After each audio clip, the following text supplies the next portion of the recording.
नमस्कार दोस्तों। पेश है मुंशी प्रेमचंद की कहानी बड़े घर की बेटी।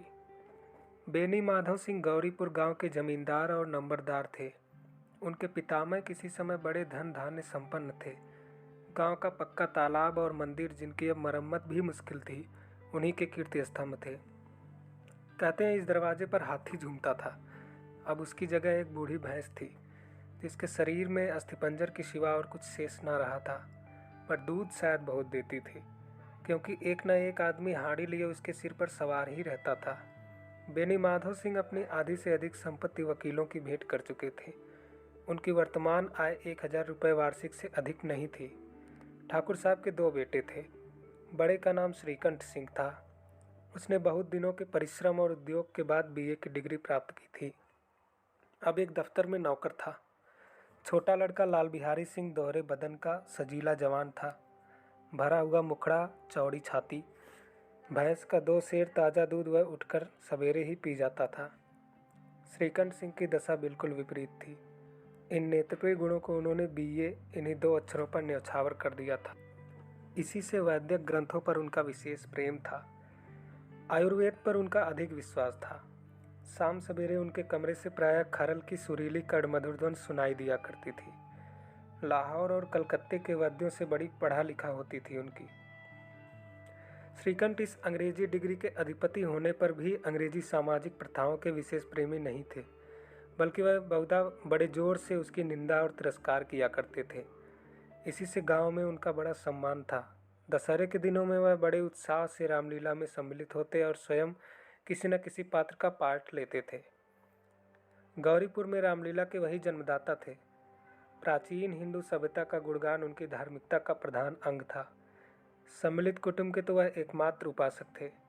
आजकल स्त्रियों को कुटुंब में मिलजुल कर रहने की जो अरुचि होती है, उसे वह जाति और देश दोनों के लिए हानिकारक समझते थे। यही कारण था कि गांव की ललनाएं उनकी निंदक थीं। कोई कोई तो उन्हें अपना शत्रु समझने में भी संकोच न करती थी। स्वयं उनकी पत्नी को ही इस विषय में उनसे विरोध था। यह इसलिए नहीं कि उसे अपने सास ससुर देवर या जेठ आदि से घृणा थी, बल्कि उसका विचार था कि यदि बहुत कुछ सहने और तरह देने पर भी परिवार के साथ निर्वाह ना हो सके, तो आए दिन की कलह से जीवन को नष्ट करने की अपेक्षा यही उत्तम है कि अपनी खिचड़ी अलग पकाई जाए। आनंदी एक बड़े उच्च कुल की लड़की। उसके बाप एक छोटी सी रियासत के तालुकेदार थे। विशाल भवन, 1 हाथी, 3 कुत्ते, बाज, बहरी सिकरे, झाड़ फानूस, अनेरी मजिस्ट्रेटी और रीढ़, जो एक प्रतिष्ठित तालुकेदार के भोग्य पदार्थ हैं, सभी यहाँ विद्यमान थे। नाम था भूप सिंह। बड़े उदारचित्त और प्रतिभाशाली पुरुष थे, पर दुर्भाग्य से लड़का एक भी न था। 7 लड़कियां हुई और दय योग से सबकी सब जीवित रहीं। पहली उमंग में तो उन्होंने 3 ब्याह दिल खोल कर किए, पर 15-20 हजार रुपयों का कर्ज सिर पर सवार हो गया तो आंखें खुली, हाथ समेट लिया। आनंदी चौथी लड़की थी। वह अपनी सब बहनों से अधिक रूपवती और गुणवती थी। इससे ठाकुर भूप सिंह उसे बहुत प्यार करते थे। सुंदर संतान को कदाचित इसके माता पिता भी अधिक चाहते हैं। ठाकुर साहब बड़े धर्म संकट में थे कि इसका विवाह कहाँ करें। ना तो यही चाहते थे कि ऋण का बोझ बढ़े, और ना यही स्वीकार था कि उसे अपने को भाग्यहीन समझना पड़े। एक दिन श्रीकंठ उनके पास किसी चंदे का रुपया मांगने आए। शायद नागरी प्रचारी का चंदा था। भूप सिंह उनके स्वभाव पर रीझ गए और धूमधाम से श्रीकंठ सिंह का आनंदी के साथ ब्याह हो गया। आनंदी अपने नए घर में आई तो यहाँ का रंग ढंग कुछ और ही देखा। जिस टीम टाम की उसे बचपन से आदत पड़ी हुई थी, वह यहाँ नाम मात्र को भी न थी। हाथी घोड़ों का तो कहना ही क्या, कोई सजी हुई सुंदर बहली तक न थी। रेशमी स्लीपर साथ लाई थी, पर यहाँ बाग कहाँ। मकान में खिड़कियाँ तक न थी, न जमीन पर फर्श, न दीवार पर तस्वीरें। यह एक सीधा साधा देहाती गृहस्थ का मकान था। किंतु आनंदी ने थोड़े ही दिनों में अपने को इस नई अवस्था में ऐसा अनुकूल बना लिया, मानो उसके विलास के सामान कभी देखे ही न थे। एक दिन दोपहर के समय लाल बिहारी सिंह 2 चिड़िया लिए हुए आया और भावत से बोला, जल्दी से पका दो, मुझे भूख लगी है। आनंदी भोजन बनाकर इसकी राह देख रही थी। अब वह नया व्यंजन बनाने बैठी। हाड़ी में देखा तो घी पाव भर से अधिक नहीं था। बड़े घर की बेटी, किफायत क्या जाने, उसने सब घी मांस में डाल दिया। लाल बिहारी खाने बैठा तो दाल में घी नहीं था। बोला, दाल में घी क्यों नहीं छोड़ा? आनंदी ने कहा, घी सब मांस में पड़ गया। लाल बिहारी जोर से बोला, अभी परसों ही घी आया है, इतना जल्दी उठ गया? आनंदी ने उत्तर दिया, आज तो कुल पाव भर रहा होगा, वह सब मैंने मांस में डाल दिया। जिस तरह सूखी लकड़ी जल्दी से जल उठती है, उसी तरह क्षुधा से बावला मनुष्य जरा जरा सी बात पर तिनक जाता है। लाल बिहारी को भावच की यह ढिठाई बहुत बुरी मालूम हुई। तिनक कर बोला, मैके में तो चाहे घी की नदी बहती हो। स्त्रियां गालियां सह लेती हैं, मार भी सह लेती हैं, पर मैके की निंदा उनसे सही नहीं जाती। आनंदी मुंह फेर कर बोली, हाथी मरा भी तो 9 लाख का। वहाँ इतना घी नित्य नाई का हार खा जाते हैं। लाल बिहारी जल गया, थाली उठाकर पटक दी और बोला, जी चाहता है जीप पकड़कर खींच लूं। आनंदी को भी क्रोध आ गया, मुंह लाल हो गया। बोली, वह होते तो आज इसका मजा चखाते। अब अपढ़ उजड ठाकुर से न रहा गया। उसकी स्त्री एक साधारण जमींदार की बेटी थी। जब जी चाहता उस पर हाथ साफ कर लिया करता था। खड़ाऊ उठाकर आनंदी की ओर जोर से फेंकी और बोला, जिसके गुमान पर फूली हुई हो उसे भी देखूंगा और तुम्हें भी। आनंदी ने हाथ से खड़ाऊ रोकी, सिर बच गया, पर उंगली में बड़ी चोट आई। क्रोध के मारे हवा से हिलते हुए पत्ते की भांति कांपती हुई अपने कमरे में आकर खड़ी हो गई। स्त्री का बल और साहस, मान और मर्यादा पति तक ही है। उसे अपने पति के ही बल और पुरुषत्व का घमंड होता है। आनंदी खून का घूंट पी कर रह गई। श्रीकंठ सिंह शनिवार को घर आया करते थे। बृहस्पतिवार को यह घटना हुई थी।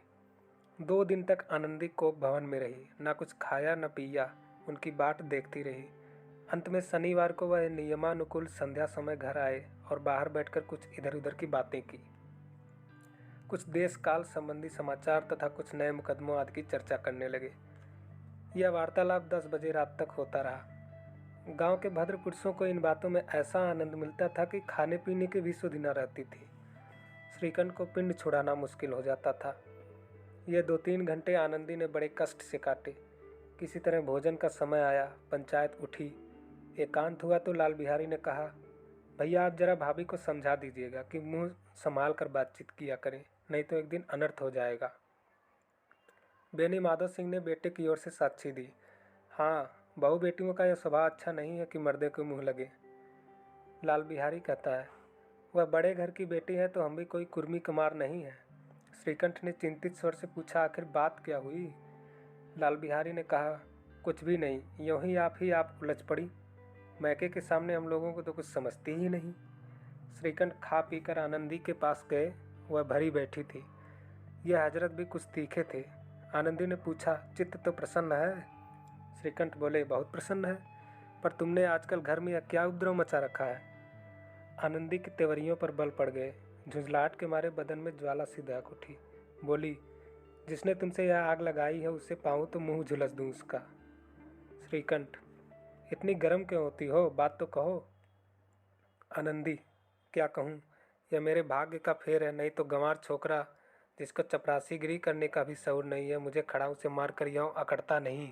श्रीकंठ बोलते हैं, सब हाल साफ साफ कहो तो मालूम हो, मुझे तो कुछ पता ही नहीं है।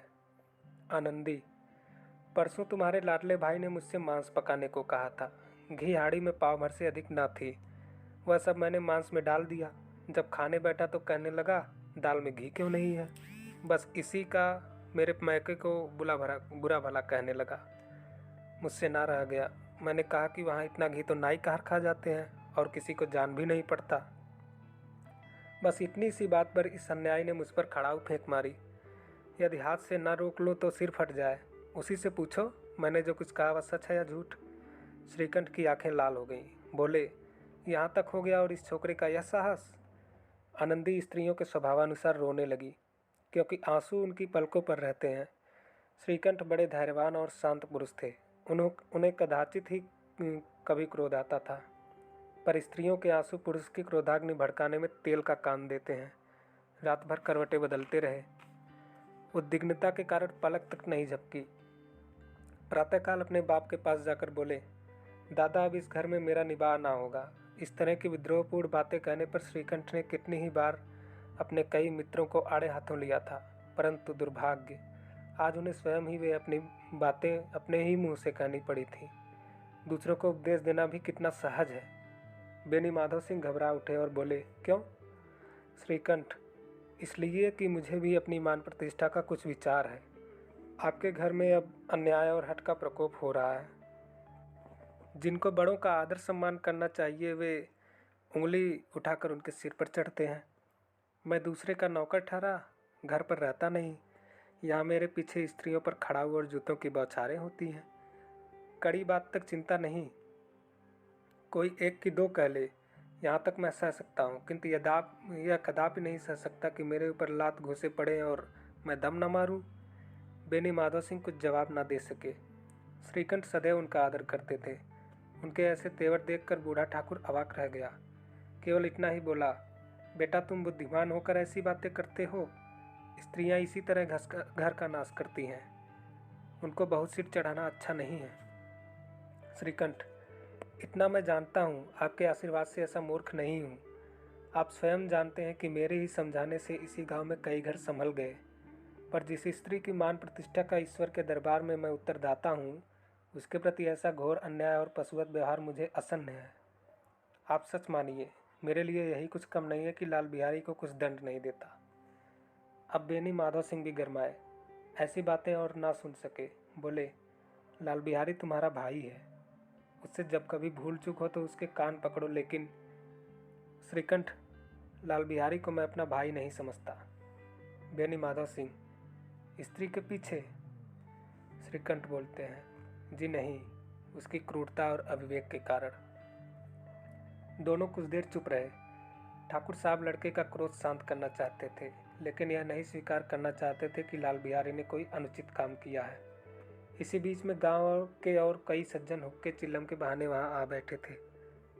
कई स्त्रियों ने जब यह सुना कि श्रीकंठ पत्नी के पीछे पिता से लड़ने पर तैयार है तो उन्हें बड़ा हर्ष हुआ। दोनों पक्षों की मधुर वाणियां सुनने के लिए उनकी आत्माएं तिलमिलाने लगी। गांव में कुछ ऐसे कट्टर मनुष्य भी थे जो स्कूल की नीतिपूर्ण गति पर मन ही मन जलते थे। वे कहा करते थे, श्रीकंठ अपने बाप से दबता है इसलिए वह दब्बू है, उसने विद्या पढ़ी इसलिए वह किताबों का कीड़ा है।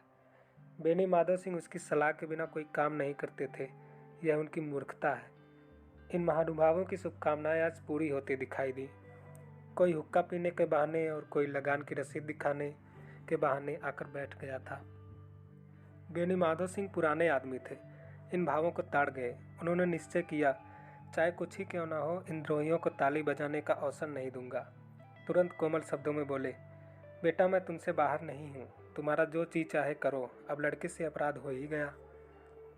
इलाहाबाद का अनुभव रहित झल्लाया हुआ ग्रेजुएट इस बात को समझ ना सका। उसे डिबेटिंग क्लब में तो अपनी बात पर अड़ने की आदत थी, इन हथकंडों की उसे क्या खबर। बाप ने जिस मतलब से बात पलटी थी वह उसकी समझ में न आया। बोला, लाल बिहारी के साथ अब इस घर में नहीं रह सकता। बेनी माधव बोले, बेटा बुद्धिमान लोग मूर्खों की बात पर ध्यान नहीं देते। वह बेसमझ लड़का है, उससे जो कुछ भूल हुई उसे तुम बड़े होकर क्षमा करो। श्रीकंठ, उसकी इस दुष्टता को मैं कदापि नहीं सह सकता। या तो वही घर में रहेगा या मैं ही। आपको यदि वह अधिक प्यारा है तो मुझे विदा कीजिए, मैं अपना भार आप संभाल लूँगा। यदि मुझे रखना चाहते हैं तो उससे कहिए जहाँ चाहे चला जाए, बस यही मेरा अंतिम निश्चय है। लाल बिहारी सिंह दरवाजे की चौखट पर चुपचाप खड़े बड़े भाई की बातें सुन रहा था। वह उनका बहुत आदर करता था। उसे कभी इतना साहस न हुआ था कि श्रीकंठ के सामने चारपाई पर बैठ जाए, हुक्का पी ले या पान खा ले। बाप का भी वह इतना मान ना करता था जितना अपने भाई का। श्रीकंठ का भी उस पर हार्दिक स्नेह था। अपने होश में उन्होंने कभी उसे घुड़का तक न था।